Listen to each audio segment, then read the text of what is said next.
Thomas was alone. Wow, a weird first thought to have.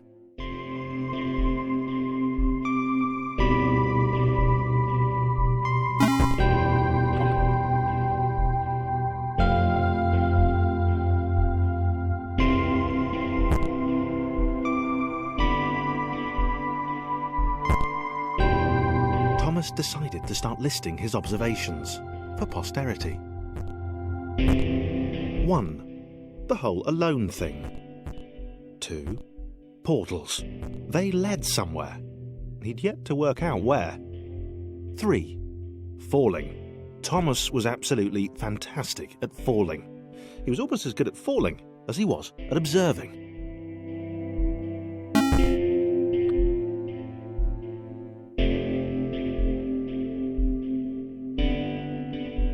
Okay, interesting. Thomas couldn't fall past this block. Think, damn it, think!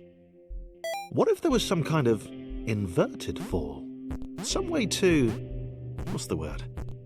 Jump.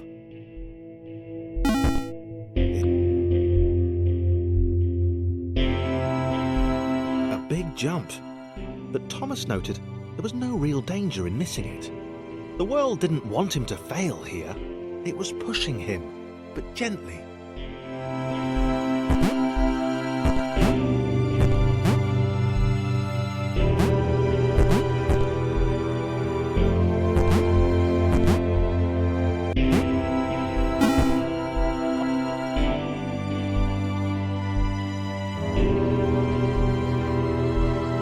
This all seemed a little dangerous. The world was not to be trusted. It was unstable, and it seemed to Thomas that it could let him down at any moment. He was starting to suspect it might even be doing so on purpose. Nah, paranoia.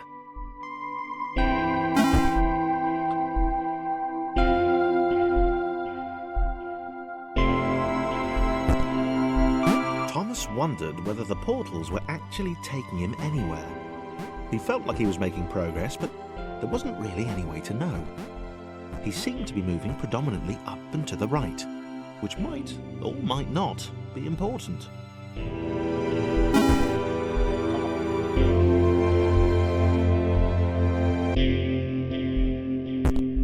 It might have been paranoia again, but Thomas could have sworn the world was becoming more complicated. It always seemed to be one step ahead of his skills. It had been designed just for him. He wondered why. Was the world testing him? No, too obvious.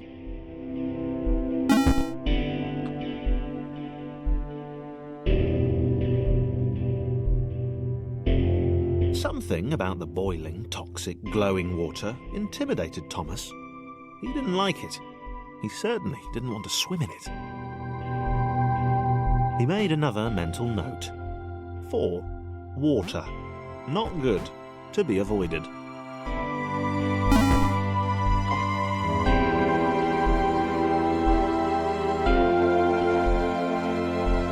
The loneliness was getting to Thomas.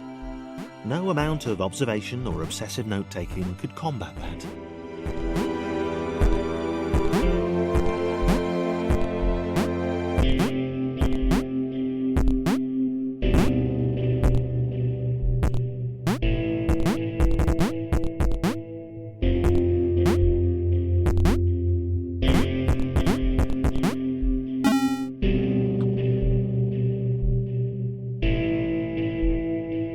Thomas had a new theory. The world was training him. he could feel himself getting smarter. There was the mental list to consider. Over the minutes and seconds since his spontaneous generation, he'd become a pretty skilled jumper. He was evolving. He just wished he had someone to share it with.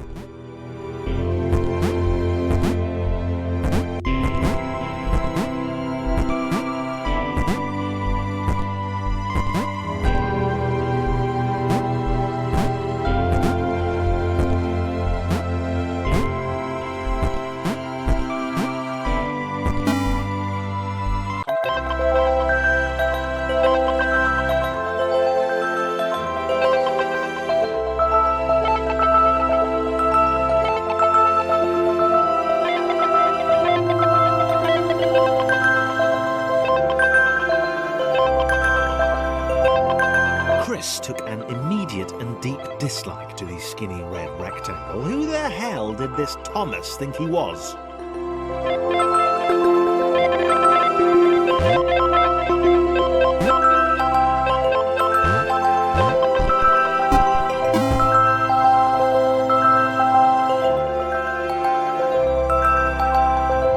Chris had been doing fine. He wasn't the highest jumper, but he'd held his own. He'd even been graceful at times. Well, not actually. Not technically graceful, it's probably the wrong word, but, you know, fine. There was that skinny little runt leaping about like he owned the place.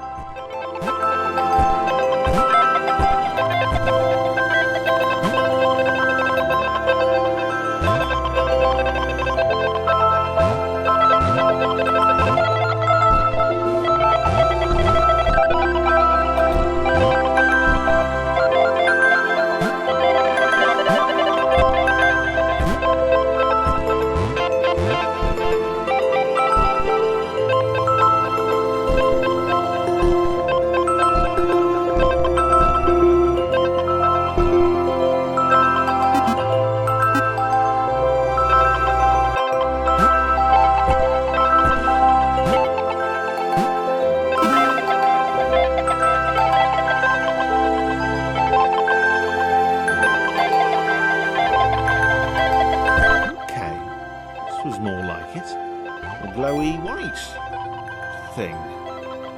Only Chris could get to it, which of course made it all the more enticing. What would it do? What new opportunity might this switch open up to him? Great. Another chance for Thomas to jump slightly higher than Chris. How fortunate. Seriously, this made the whole switch pressing thing entirely worthwhile.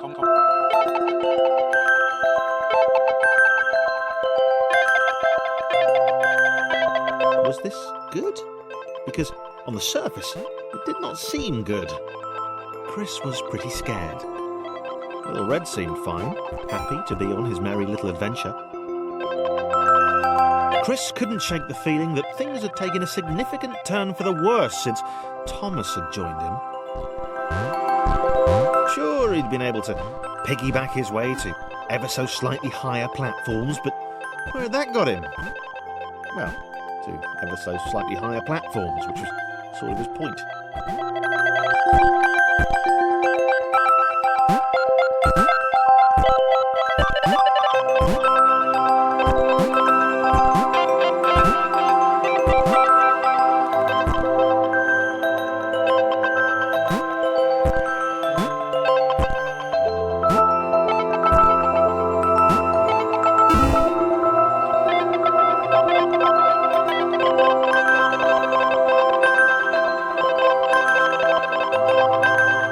Chris stared at Thomas with pure hatred.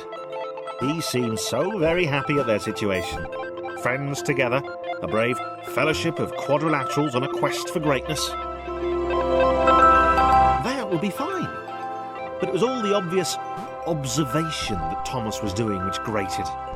Every time they saw something vaguely new, Chris would hear a satisfied little from the vaulting idiot. He hoped the next portal would split them up, if only for a few levels.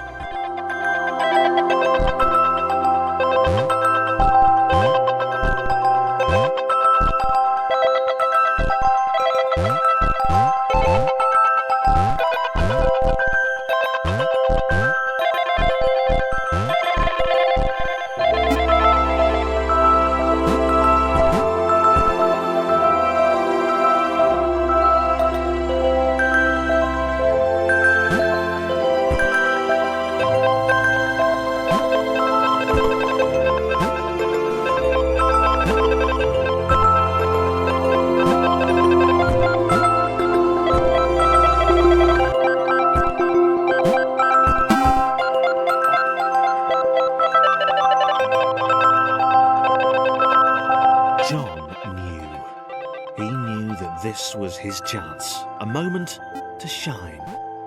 This was game day.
Would not do. John needed room to show off his exceptional skills.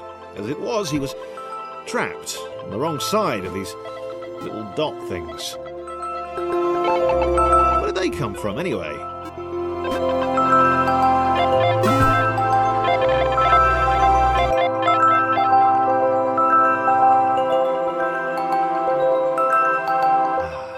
John inhaled the air of the open space, and it smelled of awesome. Time to flex those muscles, to put his training to use, time to show those little dots how it was done. John decided to press the switch, to let the little dots catch up with him. John cared for his new allies. You could tell from the sympathetic expression he practiced in the mirror all these years.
To keep helping. He felt it was important to his image that he was seen to help the little guys.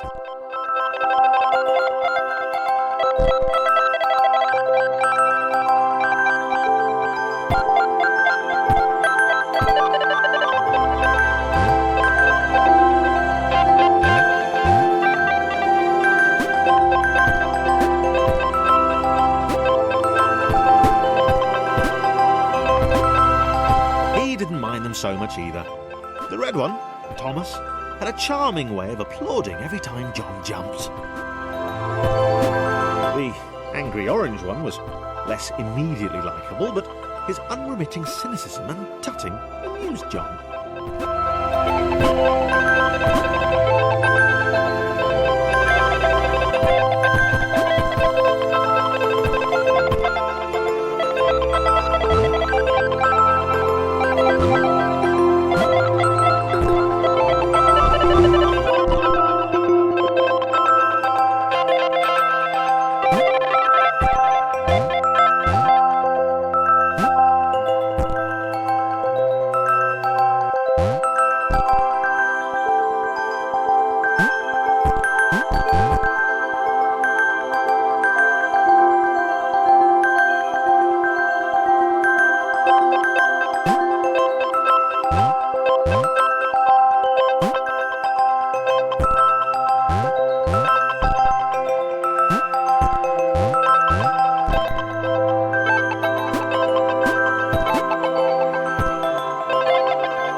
This would require coordination, balance, and timing.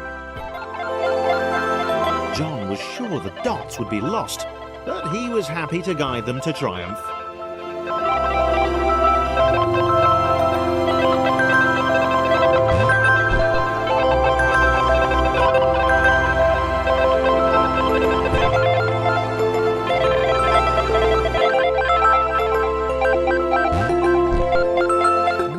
That's what the dots were for. They were there to extend John's reach, to make his performance even more impressive. John liked the thought. He decided to keep them.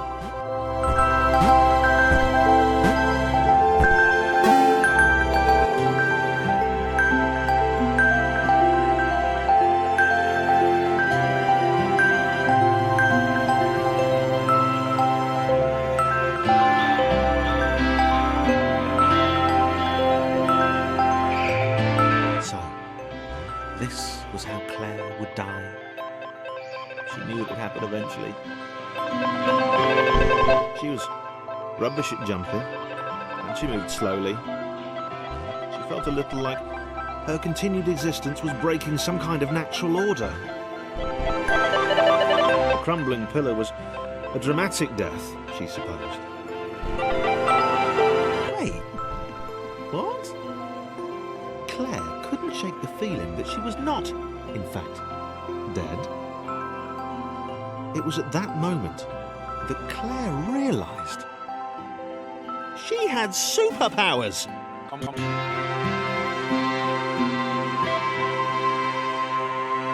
She'd need a cape. There was no getting around that. You couldn't be a superhero without a cape. Claire didn't want confusion. If you saw a cape, that made matters clear. You knew what you were dealing with. Claire was all about communication. And, you know, floating in water, which was her superpower.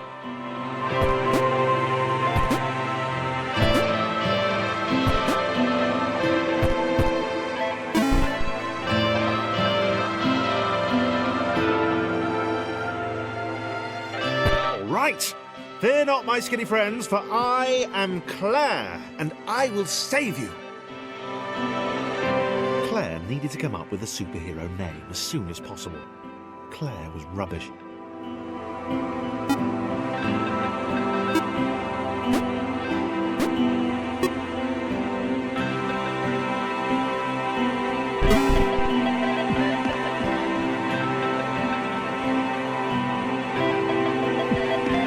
Claire arrived just in time, which was, of course, the perfect moment for superheroes to arrive.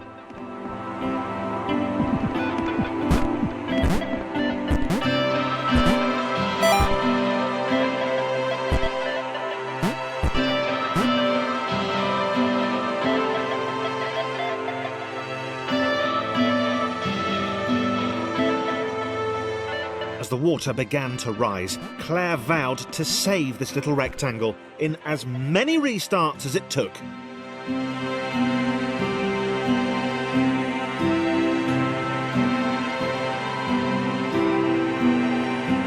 Claire wondered if Thomas would make a good sidekick.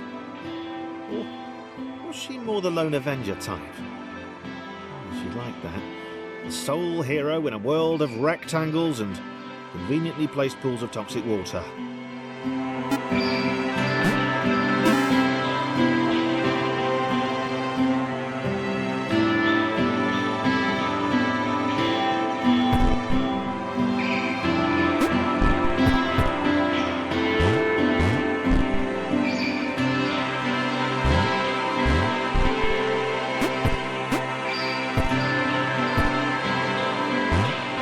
The others told Claire that staircases were a bit of a fixture here.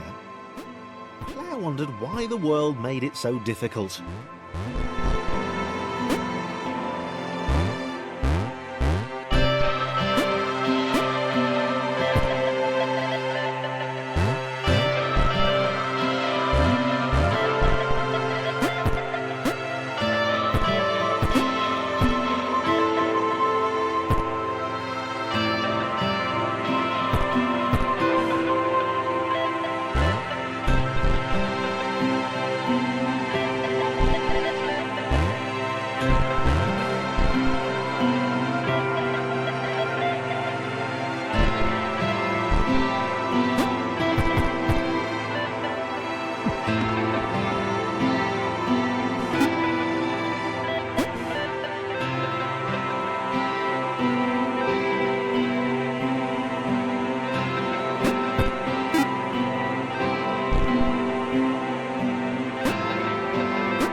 Probably needed a nemesis, a villain who would show their true colours at the worst possible moment, hurting all she held dear. Chris was the most obvious choice.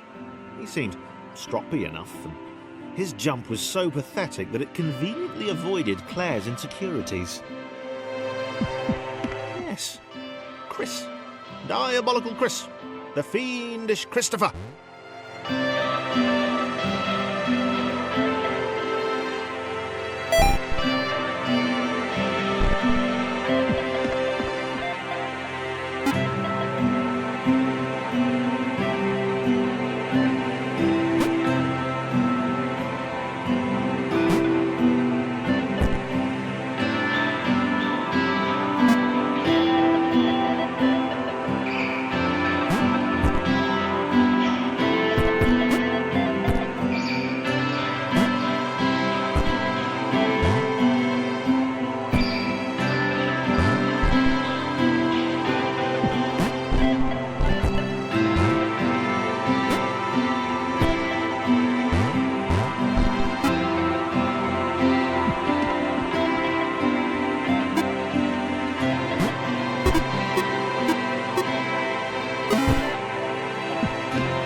Where had Chris gone?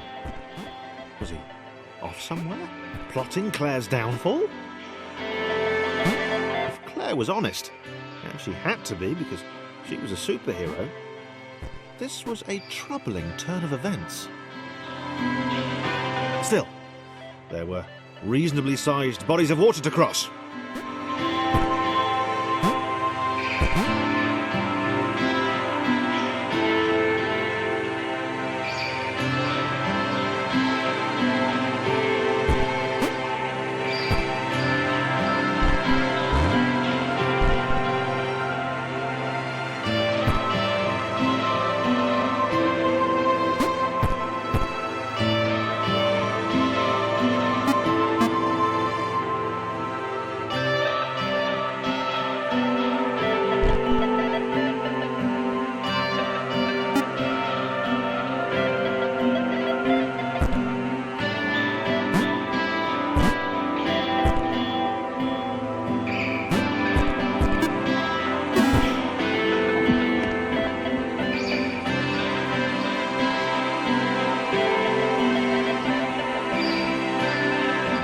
Platforms over water, eh?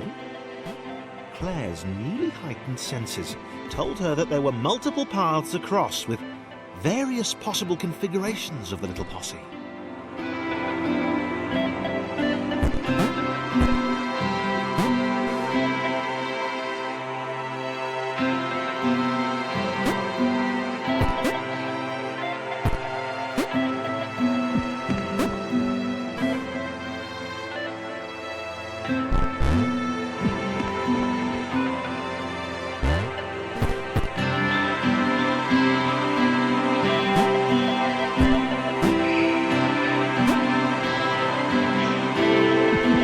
Doing really well.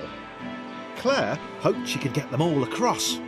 John was fully aware he could do this alone. Thomas hoped he'd never have to.